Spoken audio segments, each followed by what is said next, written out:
Imagine this. You're sifting through a dusty bin at a thrift store when an unmarked VHS tape catches your eye. In smudged black marker, one word is scrawled on the label: Whiteface. No dates, no other clues. Would you take it home and press play?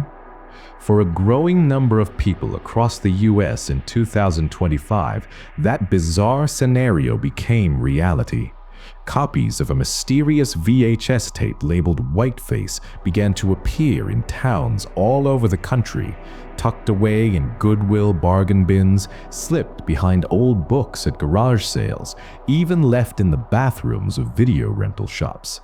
Each tape contains the same 3-hour, 42-minute enigma that has come to be known simply as the Whiteface tapes.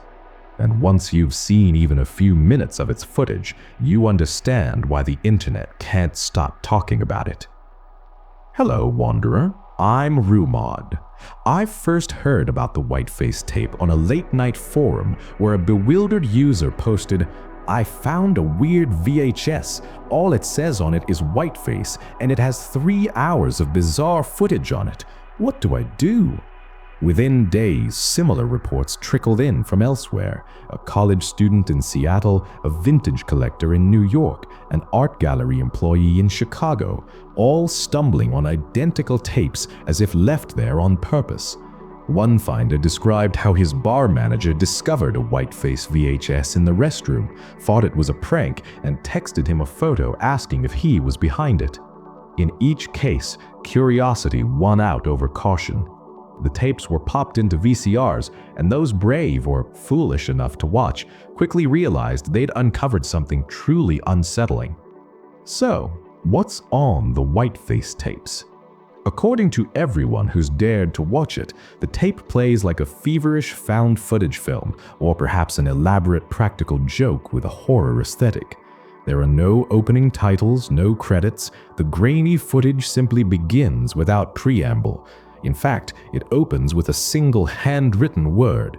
At the very start, someone on camera scribbles the word "look" on a piece of paper and pointedly places it atop a box as if issuing a command or invitation. From there, the tape spirals into a series of disjointed scenes that blur mundane reality with nightmare. The star, for lack of a better word, is a man whose face is painted a stark chalk white. Think mime or clown, but without any jovial features. He's often dressed in nondescript dark clothing, face shining blankly in the camera's infrared night mode. Most of the footage is shot by him from a first-person perspective as he wanders through city streets after dark. There's an almost aimless quality to his journey. He drifts through empty alleyways and neon-lit boulevards, the camcorder's microphone crackling with wind and distant traffic. Every so often, he turns the camera back on himself, giving us a glimpse of that unsettling white face in the viewfinder, expressionless. At first, the scenes seem almost tame in their strangeness. We watch as Whiteface, it's easiest to call the man by the tape's name, loiters outside a late-night diner, filming ordinary people inside as they sip coffee. He tails a lone pedestrian from a half-block behind, the zoom lens whirring softly. Occasionally, he even slips into homes, yes, actually entering strangers' houses when doors are left unlocked, and films families or sleeping individuals from a dark corner. These moments are quiet, but hair-raising. Imagine the grainy view of a living room from behind a curtain, a family on the couch, oblivious to the silent figure just out of sight. It's like a voyeur's diary, deeply unsettling in its intimacy. As the tape rolls on, Whiteface's behavior escalates from passive observer to active prowler. In one memorable sequence, he strikes up a conversation with a man outside a camera shop. The stranger, a friendly, chatty type, compliments the vintage VHS camcorder Whiteface is carrying, even half-jokingly offers to buy it. Whiteface barely responds, but when the man walks away, our filmmaker follows him for blocks. The cameras peeking from behind bushes and cars, keeping the poor, oblivious guy in frame. Eventually, the man goes into a house, presumably his home. Cut to later that night, Whiteface is filming the exterior of that same house, whispering incoherently to himself. There's a palpable sense of danger. Suddenly, a jarring cut, and now we see Whiteface in what looks like a dim basement, the camera propped up on a table. With eerie calm, he places his left hand in frame and proceeds to sever one of his own fingers with a small blade. The act itself is mercifully obscured by static and darkness, but you hear the wet crunch and his sharp inhalation. He doesn't scream. Instead, he lets out a giggle, a laugh. Next, he holds up the freshly detached finger, yes, really, and seals it inside a manila envelope. On the envelope, we glimpse black marker letters spelling out a name. It's the first name of that friendly camera shop stranger. This entire grotesque gift-giving sequence plays out in one long, unbroken shot. Many viewers said this was the moment they paused the tape to catch their breath. It's not gory in the Hollywood sense. The footage is too fuzzy to be outright graphic, but something about the matter-of-fact self-mutilation and bizarre intent sending a piece of himself to a random guy who complimented his camera is deeply disturbing. Not all Whiteface's encounters are so violent, but they're all unnerving. In another segment, the camera wobbles as Whiteface drunkenly chats with a woman in a tattered fur coat, somewhere on a nearly empty subway car or bus. The woman slurs her words, occasionally letting out loud belches that echo in a sterile, fluorescent-lit car.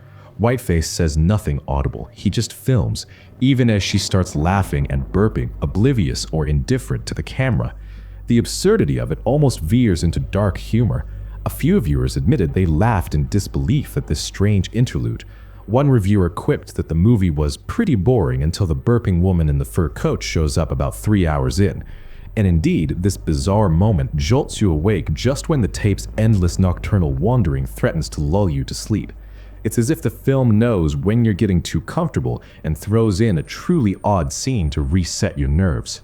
Other scenes involve Whiteface harassing people more directly.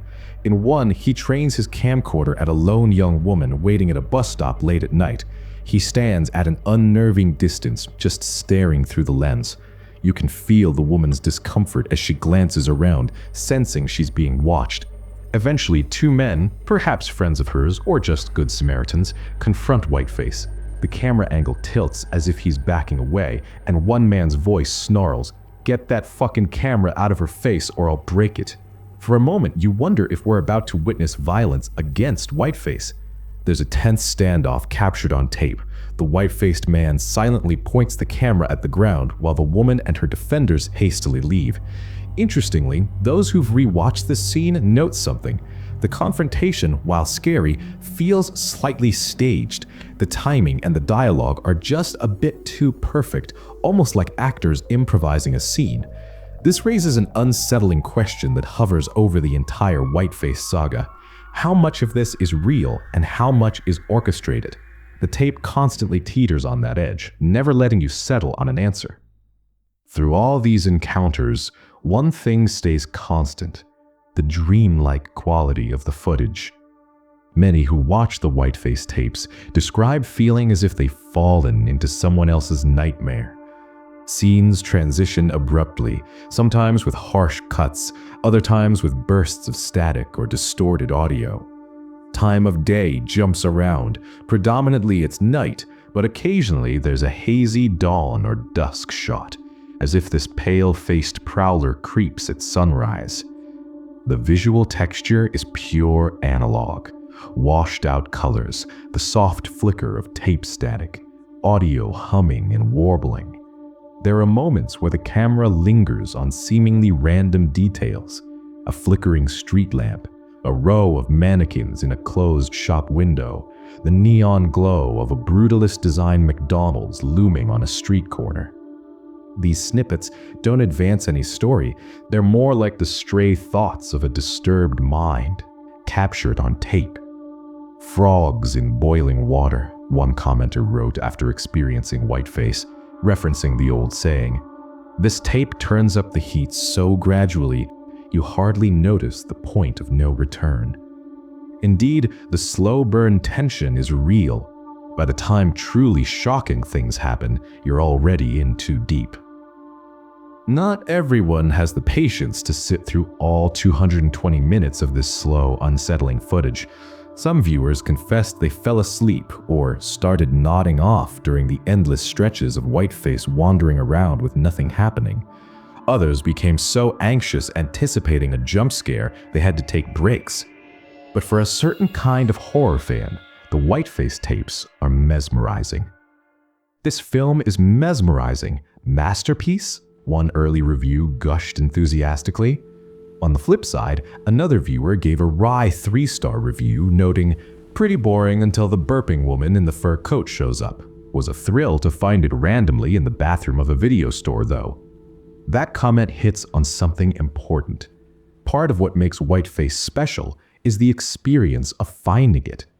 Imagine unearthing this inexplicable tape out of nowhere. The sheer WTF thrill of discovery becomes entwined with the film itself. One person admitted the content alone might rate as dull or incoherent, but knowing they stumbled on it in a real-world location made it unforgettable. It transforms the act of watching into a kind of participatory adventure. As for me, when I first caught wind of the Whiteface phenomenon, I felt that same mix of excitement and dread. There's a part of me, the part that spent too many late nights on creepy forums, that lives for this kind of thing. A part that wants to believe there's still mystery left in the world, little pockets of the unexplained hiding in thrift shops and flea markets. So yes, I'll admit, I went looking for Whiteface. And while I didn't find a physical tape, my local Goodwill searches came up empty sadly, I did manage to see some of the footage that circulated online. And for a very brief moment, around late June 2025, there really did seem to be a full version floating out there. Public, clickable, real. By September, though, people were already saying the main upload had vanished, links dead, videos scrubbed. The kind of digital disappearance that makes you wonder whether it was ever meant to stay up in the first place. I'll admit, I'm a little bitter I missed it. There's something uniquely painful about knowing the full thing existed and that you were just a few clicks too late. But even secondhand, on a computer screen, it gave me chills. I found myself watching through splayed fingers, torn between fascination and the urge to shut it off. It's not the gore, there's very little explicit gore, it's the atmosphere. That suffocating feeling of being dragged into someone's deranged nocturnal world, not knowing what you'll see next, or whether you even should be seeing any of it. At times, I caught myself glancing over my shoulder into the dark corners of my room, as if the act of watching Whiteface was somehow summoning something. Ridiculous? Maybe. But such is the power of suggestion, and this tape is very suggestive in its scares, thriving on what you think you might see just beyond the frame. Unsurprisingly, once a few tapes were found and word got out, the internet grabbed hold of Whiteface and ran with it. Short clips from the footage made their way to TikTok, where users posted them under tags like #WhitefaceVHS and #FoundFootageMystery. Over on Reddit, whole communities sprung up. r/Whiteface tapes became a hub for sharing theories and any new sightings of the tape. Redditors pieced together a timeline of discoveries. The earliest known tape surfaced in June of 2025 on the West Coast, then a few weeks later another in the Midwest, then the East Coast. Others noted that many tapes were found in artsy or offbeat places, a niche art gallery here, a hipster bar bathroom there, leading to speculation that the whole thing might be a guerrilla art project or ARG deliberately targeting certain subcultures. Plot twist, this is marketing for a new A24 movie, one person mused on a VHS collectors forum, or someone's ARG definitely feels like marketing for something, another replied. The theory that this was all an elaborate viral marketing stunt gained traction fast, After all, the horror genre has done this before, from the Blair Witch Project planting fake evidence of its characters in 1999 to more recent ARG campaigns on YouTube. Could Whiteface be a clever promotion for an upcoming film or game that no one knew about yet? For a while, a lot of folks were convinced we'd eventually get a slick trailer for Whiteface coming Halloween 2025 to theaters near you. But Halloween came and went, and no such film was announced. No marketing payoff arrived to neatly explain the mystery. If this was a promo, either it fizzled out or it was the slowest burn campaign ever. Others dug into the idea that the Whiteface tapes were a true ARG, alternate reality game, meaning there might be hidden clues or puzzles within the footage. Naturally, hordes of dedicated net detectives began scrubbing through every frame of the 3-hour, 42-minute runtime, looking for ciphers, secret messages in the static, numbers on house doors, anything. Were those seemingly random scenes actually hiding coordinates or references? Was the word "look" in the opening shot a command to search for something specific? To be honest, no definitive ARG puzzle has been solved.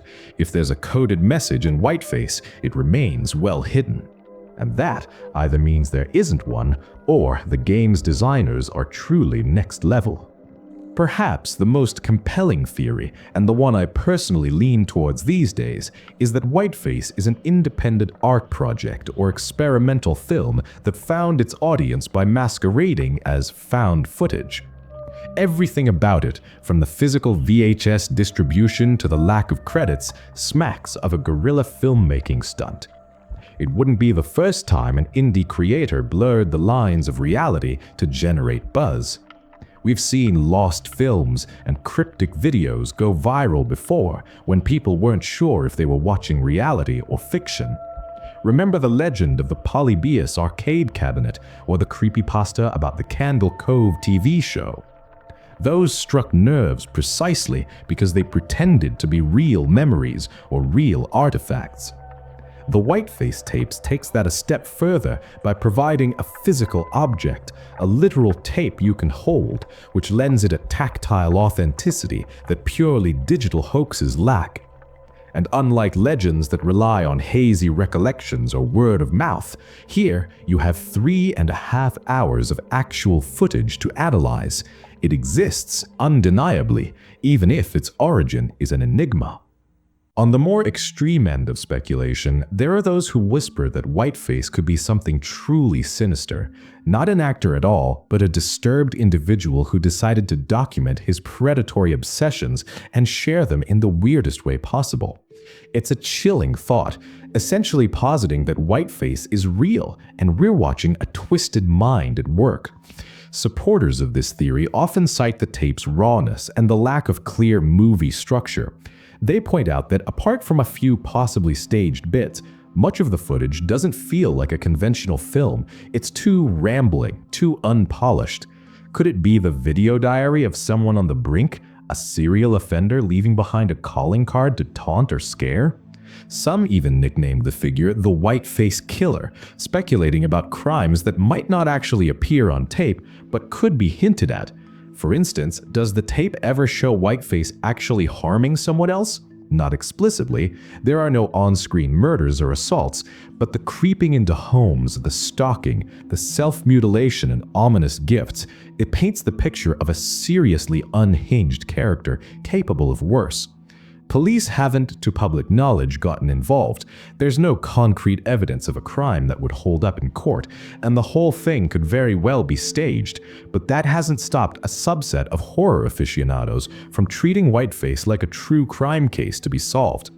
Admittedly, that theory edges into conspiracy land. For one, some scenes, like the bus stop confrontation, clearly involve people in on it, and a few sharp-eyed viewers thought they recognized the Whiteface man's features, the shape of his jaw or the way he walks, and matched him to an actual actor. In fact, internet sleuths might have put a name to the face under the paint. On Reddit and TikTok, a popular guess is that Whiteface is played by a little-known Los Angeles filmmaker and actor named Frank Mosley.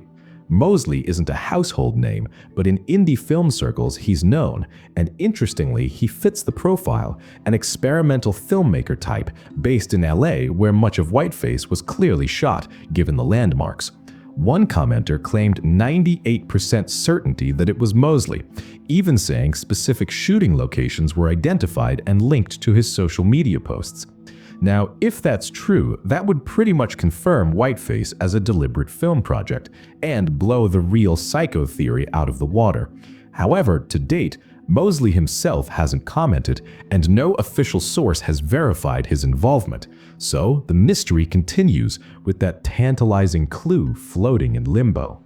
Personally, when I heard about the Frank Mosley theory, I felt equal parts relief and disappointment. Relief that maybe this is just performance art and no one's actually getting terrorized for real, and disappointment because, well, part of me almost wanted the mystery to deepen, not resolve. It's selfish, I know. Real people getting hurt is not something to actually wish for, but in the ambiguity lies the thrill. And Whiteface, at least so far, lives in that ambiguity. Interestingly, the creators, whoever they are, seem to be aware of the growing cult around their work. Months passed and Whiteface started creeping from the fringes of the internet to slightly more mainstream venues. In October 2025, an unnamed footage festival, an event dedicated to found footage films and analog horror, included a screening of Whiteface as its grand finale, albeit in a trimmed-down form. Attendees and streamers of that festival were ecstatic and probably a little baffled that this underground VHS oddity had made it to an official lineup. The festival screened a 155-minute edited cut, still extremely long by normal standards, but shorter than the full tape. Here's the kicker. During the live stream of the event, as viewers chatted online, a user named Whiteface showed up in the live stream chat, unannounced, unverified, but sporting the tape's title as a username. This person, if it was one of the creators, they were in character, began typing odd, cryptic messages, and at one point just an ASCII smiley face. It reportedly spooked the viewers big time. Imagine watching this creepy film late at night in a chat room, and suddenly Whiteface themselves is in the room with you, so to speak. According to one account, the scariest part was easily when Whiteface showed up in our stream's chat and literally scared a bunch of us. It's like the tape breached the fourth wall for a moment. That incident fueled even more speculation. If this is an art project, the artists are definitely engaging with the audience in playful, if unsettling ways. It gave ARG vibes, like the story wasn't confined to the tape anymore. It could reach out and tap you on the shoulder while you're watching. Some who were on that stream say they nearly slammed their laptop lids down when it happened. Whiteface, or someone pretending to be Whiteface, simply disappeared after a few posts, leaving everyone in a tizzy. Was it a planned stunt by the festival organizers? A random troll who knew it would freak people out? Or the puppet master behind the whole thing, briefly stepping out of the shadows to say, "Hi, thanks for watching," in the creepiest way possible? We don't know, but it sure makes for a good story. When I step back and look at this whole saga, I'm struck how the Whiteface tape straddles a line between modern internet urban legend and high-concept art experiment. On one hand, it reminds me of those classic creepypastas and lost media myths, like the tales of cursed videos that circulate among teens. Anyone else remember the "if you watch this, you die in 7 days" trope from The Ring? In fact, one amused commenter after watching Whiteface joked, "I'm also nervous I have 7 days left." That got a chuckle out of me. A little gallows humor to break the tension. It shows that people are contextualizing this within our collective catalog of scary stories. We've grown up with The Ring, with stories of haunted tapes and forbidden recordings, so much that it's almost comforting to encounter a real-life analog of those tales. Whiteface taps into that part of our brains that wants to believe a videotape can be dangerous, or at least profoundly uncanny. It's like an urban legend come to life, a tape that shouldn't exist, filled with images you're not meant to see, appearing in your town without explanation. If that doesn't send a little thrill down your spine, I don't know what will. On the other hand, The more analytical side of me sees layers of meaning in Whiteface. Let's talk symbolism. Don't worry, I'll keep it light. I know nobody likes a film studies lecture in the middle of a horror story, but this is genuinely fascinating. The figure of Whiteface himself, the painted face, is loaded with implications. A white face could be a mask, an erasure of identity. Throughout the tape, this figure has no name, no voice, he rarely speaks intelligibly, no clear motive. In a way, he's like a walking void, a person who has wiped himself blank and become a vessel for what? Voyeurism? Rage? Perhaps he represents anonymity unchained. There's a theory that Whiteface is a commentary on the anonymity of modern life or the internet itself. Behind the white mask, he could be anyone, and that makes him dangerous. It's the same unease we feel about faceless online entities or strangers in a big city. He's everywhere and nowhere. Then there's the theme of memory and recording. A VHS tape is an old medium, practically ancient tech in 2025, and it conjures nostalgia. Many of us have childhood memories tied up in VHS home videos, old family recordings, that distinctive analog distortion that instantly transports you to another era. Whiteface subverts that nostalgia. It's like someone took the warm fuzziness of an old tape and injected it with poison. Yet, interestingly, some people report a strange comfort in parts of the Whiteface tape. The long, quiet stretches where not much happens can feel almost like those ambient, lo-fi chill videos if it weren't for the dread hanging over them.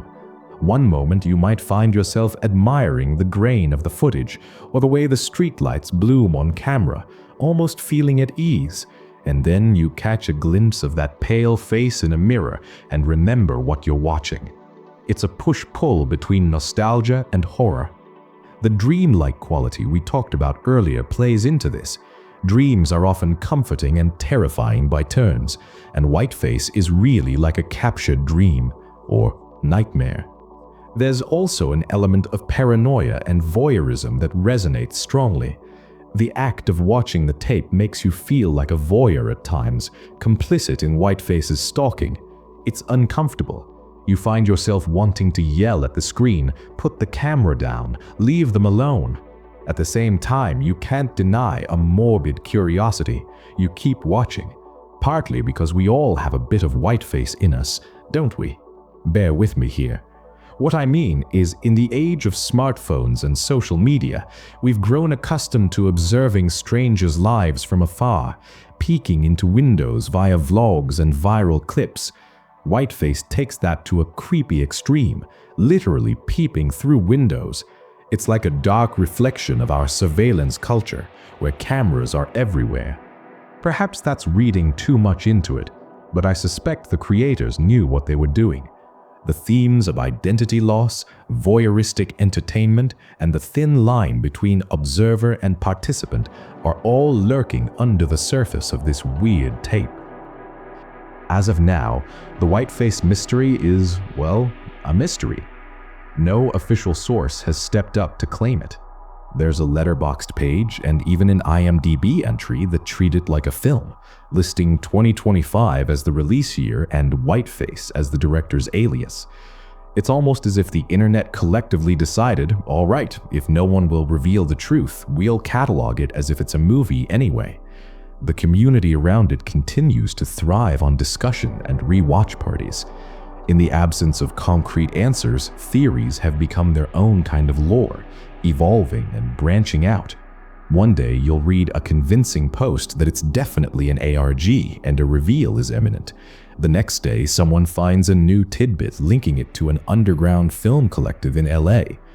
Meanwhile, new people keep discovering the tapes in the wild, albeit at a slower rate now. There were only so many made, presumably. Each time someone finds one, it reignites excitement. It's like a scavenger hunt that spans the entire country. If you're really lucky, or unlucky, you might just stumble on one tomorrow in some out-of-the-way thrift store.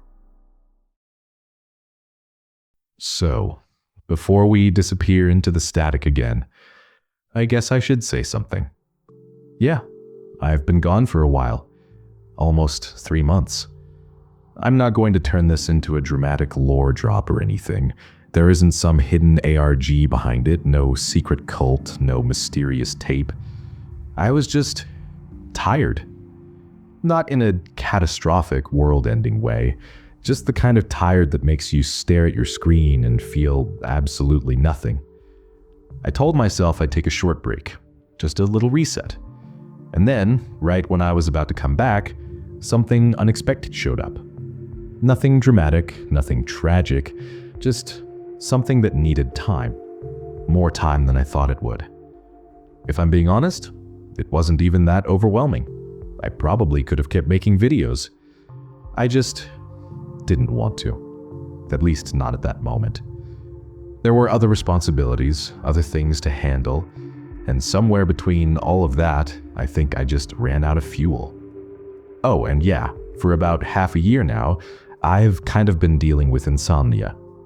The past 2 months I've been taking it seriously, like actually seriously.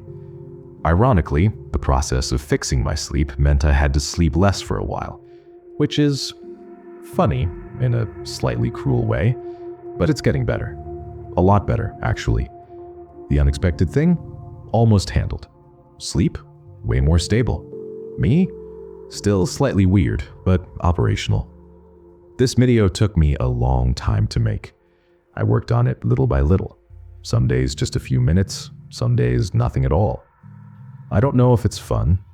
I don't know if it's worth the wait, but I hope it's at least good enough to keep you company for a while. And if you're still here, still listening to me ramble instead of clicking away, thank you. To the old viewers who came back, to every kind comment, to the ones who waited quietly, you've been utterly spellbinding. Knowing that you're still here, or at least that you didn't forget me, that means more than you probably realize. And if you're new, honestly, I'm impressed you haven't closed this video yet.